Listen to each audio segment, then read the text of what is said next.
min y'a lase yan bi o ye k'a fɔ an ka jamana saba n'o ye Burkina ani Laginɛ ani Mali o jamana saba ni Ala barika ye olu y'a sɔrɔ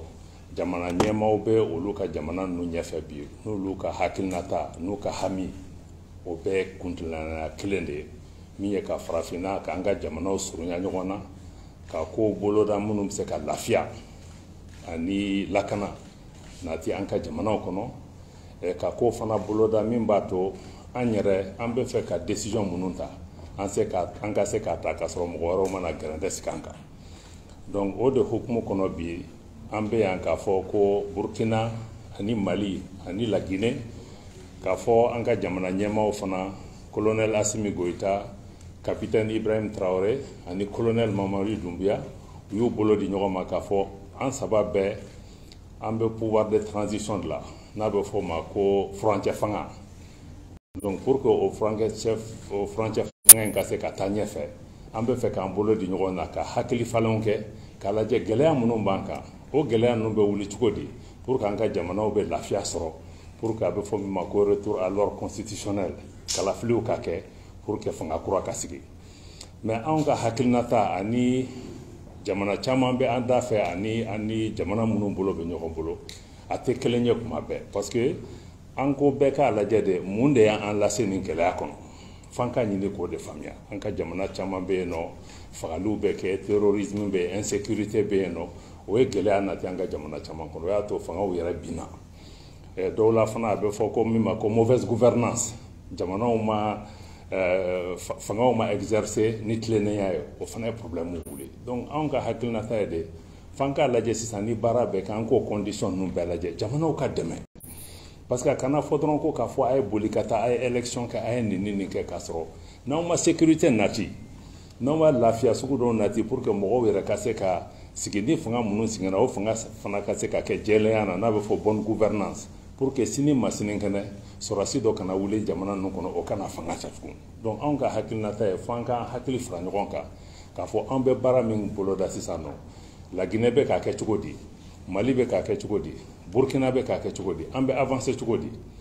an ni an jɛɲɔgɔn minnu bɛ ɲɔgɔn fɛ n'o ye UEMOA CEDEAO Union africaine n'an ka jɛkulu tɔw an n'olu bɛ se ka kuma k'a fɔ cogo di pour que ka f'u ye gɛlɛya min b'an kan f'u ka ɲini de fɔlɔ ka gɛlɛya in faamuya bon ni gɛlɛya faamuyara u tɛ se ka sigi fana k'an kɔnɔ ko fo n'a ɲɛnabɔra wagati min fo dɛmɛ de k'a kɛ o dɛmɛ tɛ dɔrɔn ka élection dɔrɔn organiser Mali ni Burkina par exemple an bɛ gɛlɛya de kɔnɔ an ka armées bɛ guerre de la donc mais an mago bɛ dɛmɛ teliman min na o tɛ ka na mɔgɔw b'a fɔ an ye dɔrɔn a ye élection kɛ mais san'aw ka élection fo ka dumuni di mɔgɔw ka kɛnɛya d'u ma donc an ka jamana ɲɛmɔgɔw ka hakilinata ye an ka hakili falen ko la comme an bɛ transition na élection ko ni gouvernance ko kɔfɛ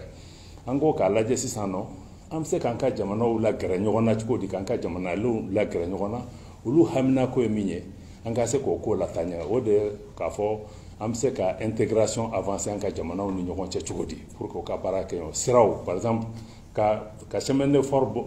fer bɔ Conakry fo ka na Wagadugu yan o bɛ se ka kɛ cogo di siraw bɛ se ka dilan cogo di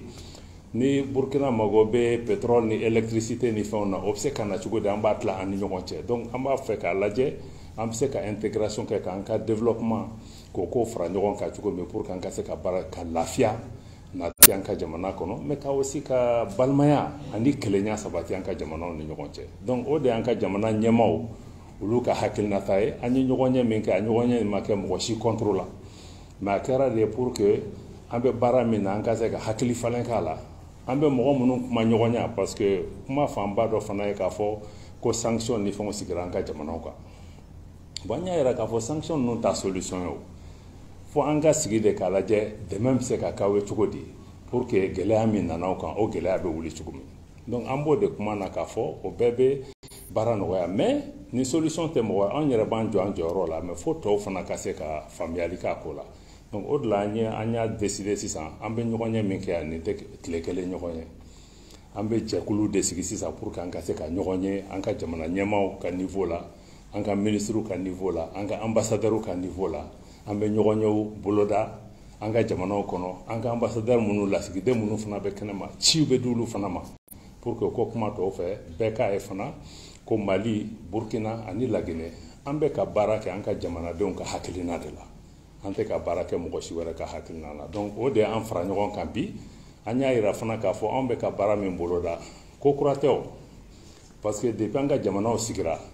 an ka jamana ɲɛmaaba dɔ sigira n'a bɛ f'olu ma ko père fondateur ani leader historique Modibo Keita ninnu Thomas Sankara ninnu ani Ahmed Sékou Touré ninnu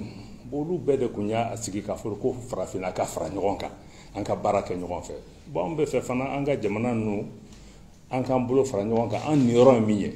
an ka génération bɛ se ka min kɛ pour que k'o ko lataa ɲɛfɛ o fana ka se ka kɛ ne hakilina t'a la an ye minnu fɔ sisan nɔ o ye an ka jamanadenw caman ka hakilinata ye pour que an ka gɛrɛ ɲɔgɔn na donc o de ye bi ɲɔgɔn ɲɛ ni kuntilenna ye an fan fɛ donc an bɛ ala deli an b'an ka jamanadenw an'an teriw deli u ka faamuya o cogo la u ka an dɛmɛ pour que an ka se ka lafiya ani lakanani